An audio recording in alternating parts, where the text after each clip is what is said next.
تو آج کا لیسن شروع کرتے ہیں۔ آج کا ہمارا ٹاپک ہے باڈی لینگویج، کہ انسان کے اعضاء اور جسم وہ بھی بات کرتا ہے تقریر کے دوران تقریر جہاں زبان کلام کر رہی ہوتی ہے، وہیں پر انسان کے اعضاء بھی گفتگو کر رہے ہوتے ہیں۔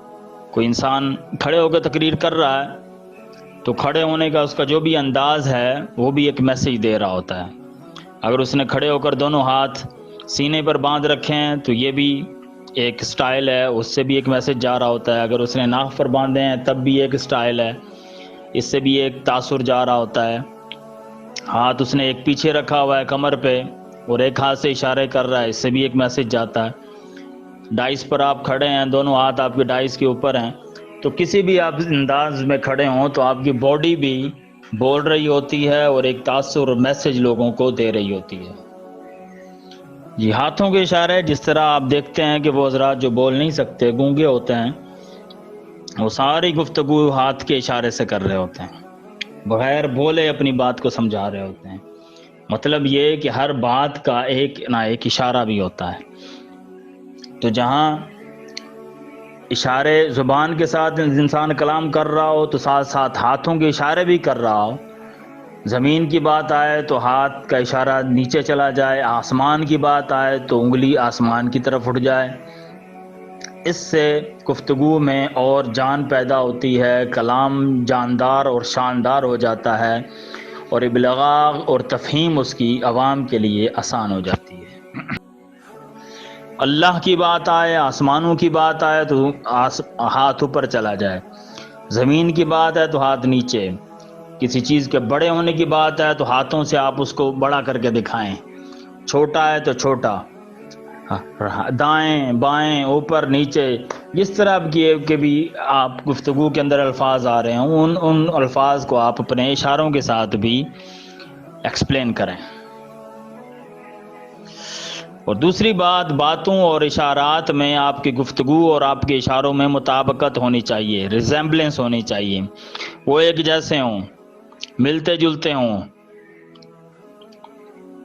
ایسا نہ ہو کہ آپ بات کسی آسمان کی کر رہے ہیں اور ہاتھ کا اشارہ آپ کا نیچے کی طرف جا رہا ہو، اس طرح الٹا کام نہ کریں۔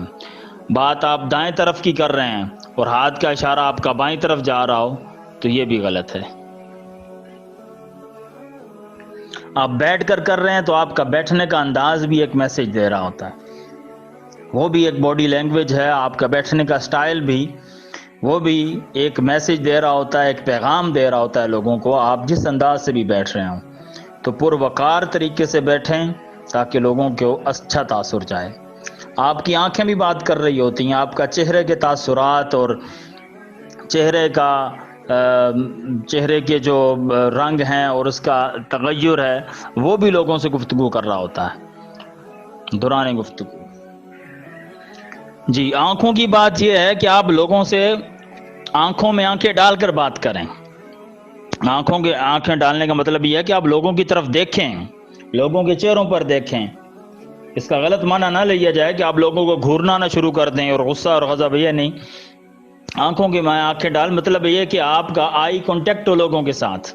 آپ دائیں طرف دیکھیں تو لوگوں کے چہروں کو دیکھیں، ان کی آنکھوں کو دیکھیں۔ بائیں طرف آپ کا چہرہ ہو مڑیں تو وہاں کے لوگوں کو دیکھیں۔ آپ آنکھوں میں آنکھیں ڈال کے بات کریں۔ اگر آپ آنکھیں میں آنکھیں ڈال کر بات نہیں کریں گے، نگاہیں چرائیں گے، تو اس کا مطلب ہے کہ آپ پر اعتماد نہیں ہیں، آپ کے اندر کانفیڈنس نہیں ہے۔ اپنے اعتماد کو شو کرنے کے لیے آپ نے لوگوں سے بات کرتے وقت آنکھوں میں آنکھیں ڈال کے بات کرنی ہے۔ اگر آنکھوں میں آنکھیں نہیں ڈالیں گے، آنکھیں چرائیں گے اور کانفیڈنس اپنا لوز کریں گے، اپنا اعتماد کھوئیں گے، تو پھر لوگ بھی محسوس کریں گے کہ علامہ صاحب پر اعتماد نہیں ہیں، لہٰذا آپ کی بات میں سے اثر بھی ختم ہو جائے گا اور آپ اپنی بات کو سمجھا بھی نہیں پائیں گے۔ جی، باڈی لینگویج آپ کی بہت ضروری ہے تقریر کے اندر۔ باڈی لینگویج کے بعد جو دوسری چیز ہے وہ ہے آپ کا صوتی انداز، آپ کے آواز کا لیول۔ ابتداءً جب تقریر شروع کریں گے تو شروع سے گرجنا نہیں شروع کر دینا ہے. ابتداءً آپ نارمل طریقے سے گفتگو کریں گے آہستہ. مثلاً آپ اپنی آواز کے 5 لیول بنا لیں کہ گفتگو کا آواز میں نے شروع کرنا ہے نحمدہ و نصلی علی رسولہ الکریم. ٹھیک ہے. جب آپ کے 5 منٹ گزر جائیں گے تو آپ پھر دوسرے لیول پر آ جائیں گے, پھر تیسرے, پھر چوتھے, پھر 5ویں. تو اس طرح آواز کا لیول آپ کا, اس کو صوتی انداز کہتے ہیں, آواز کا اتار چڑھاؤ یہ بہت ضروری ہے. اگر کوئی غم کی بات کر رہے ہیں آپ